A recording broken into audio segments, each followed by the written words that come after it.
Hello बच्चों, आइए प्रश्न को देखते हैं। फलनों का प्रथम सिद्धांत से x के सापेक्ष अवकलज ज्ञात कीजिए और यहाँ पे फलन दे रखा है 1/x⁴।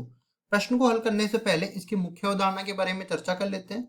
मुख्य अवधारणा, तो देखिए यहाँ पे फलन का अवकलन ज्ञात करना है और वो भी प्रथम सिद्धांत द्वारा। तो अवकलज का प्रथम सिद्धांत क्या कहता है वो लिख देते हैं यहाँ पे। अवकलज का प्रथम सिद्धांत ये एक सूत्र होता है जिससे हम लोग किसी भी दिए हुए फलन का अवकलन ज्ञात कर सकते हैं। तो देखिए हम लोग अपनी तरफ से मान लेते हैं, मानो कि y बराबर में f(x) कोई फलन दे रखा है और इसका अवकलन dy/dx प्रदर्शित होता है f(x) से। तो f(x) का मान हम लोग निकाल सकते हैं लिमिट के जरिए।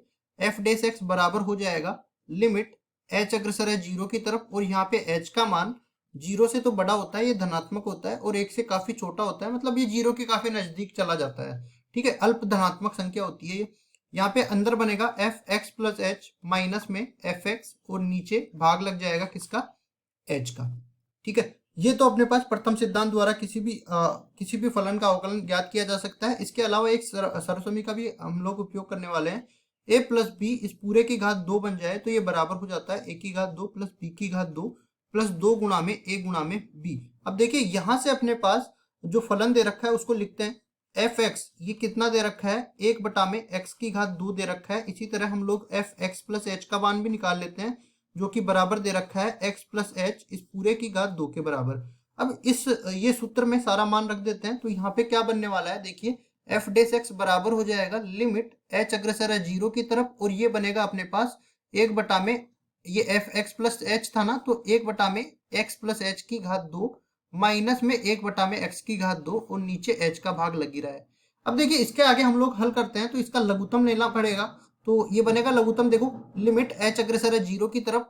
लघुत्तम लेने के लिए x⁴ को 1 से गुणा कर देते हैं, x⁴ 2 हो जाएगा और यहाँ पे x + h⁴ को इसे 1 से गुणा कर देते हैं और नीचे पूरे के गुणा में अपने पास देखो h ऊपर जाके इसके गुणा में आ जाएगा, x⁴ 2 है ही और x + h⁴ 2 है ही, ये बन जाएगा।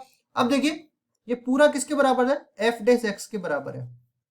इसमें सर्वसमीकरण लगा के इसको खोलेंगे तो ये बनेगा x⁴ 2 माइनस में x⁴ प्लस h⁴ प्लस 2 गुणा में h गुणा में x और नीचे भाग लग रहा है h गुणा में x⁴ 2 गुणा में x + h इस पूरे की घात 2 और इस पे लिमिट लगी हुई है h अग्रसर है 0 की तरफ और ये पूरा बराबर है f(x) के। देखिए यहाँ पे हम लोग इसको इसलिए सरल कर रहे हैं क्योंकि h का मान जैसे ही 0 रखेंगे तो ये 0/0 रूप बन रहा है। ये तो बिल्कुल दिखता है अनिर्धारित रूप बन रहा है, तभी हम लोग लिमिट को सरल करने वाले हैं, वरना फिर लिमिट का मान डायरेक्ट ही रखा जा सकता है।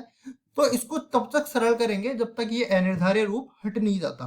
तो देखिए इसमें से आगे इसको ऋणात्मक चिन्ह से गुणा करते हैं तो ये बन जाएगा x⁴ 2 माइनस में x⁴ 2 माइनस h⁴ 2 माइनस में 2 गुणा में h गुणा में x, भाग किसका लग रहा है h गुणा में x⁴ 2 गुणा में x + h⁴ 2 और यहाँ पे लगी है लिमिट h अग्रसर है 0 की तरफ, ये पूरा बराबर है f(x) के।